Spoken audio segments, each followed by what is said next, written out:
Hello, young lawyers. You will be taking a case today that involves either Christopher Columbus, King Ferdinand, and Queen Isabella, or the system of the empire. You will be tasked with building a case to defend your client against the charge of murder in the millions. The question? Who is responsible for the deaths of millions of Native Americans? In this video, I will be reading you the indictments against each of the three defendants. Christopher Columbus, you are charged with mistreatment and murder of thousands, perhaps millions of natives. Your first act in the lands you discovered was to take possession of other people's territory in the name of an empire thousands of miles away. From the very beginning of your time in the Indies, you kidnapped Native Americans. On your second voyage to the Indies, you ordered your men to round up the natives and had over 500 shipped to Spain as slaves.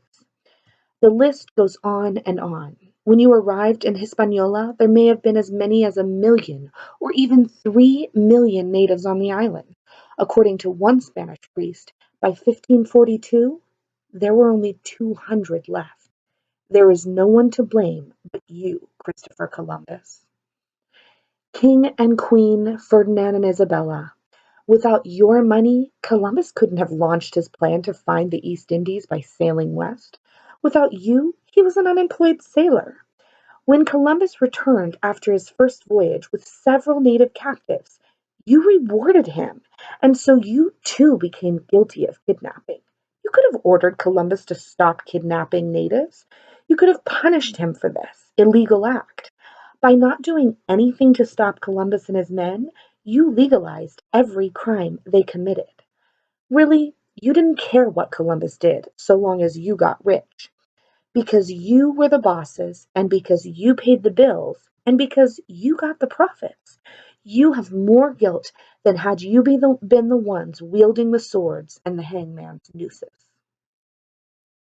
Finally, the system of the empire. You are also charged with the mistreatment and murder of millions of natives. But this is where it gets complicated. You are not a person, but a system, and we like to blame crimes on people.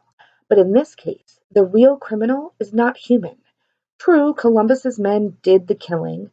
Columbus gave the orders, and King Ferdinand and Queen Isabella paid the bills and took the profits. But what made them behave the way they did? Were they born evil and greedy? The real blame lies with the system that values property over people. The European system saw only white Christians as full human beings. It was a life in a system that valued private property, especially gold, and approved of violence against foreigners and non-Christians to get it, that made Columbus and his men enslave and kill.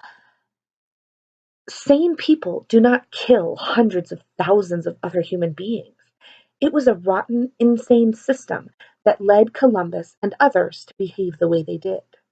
Any European conqueror would have been every bit as bad as Columbus. Why?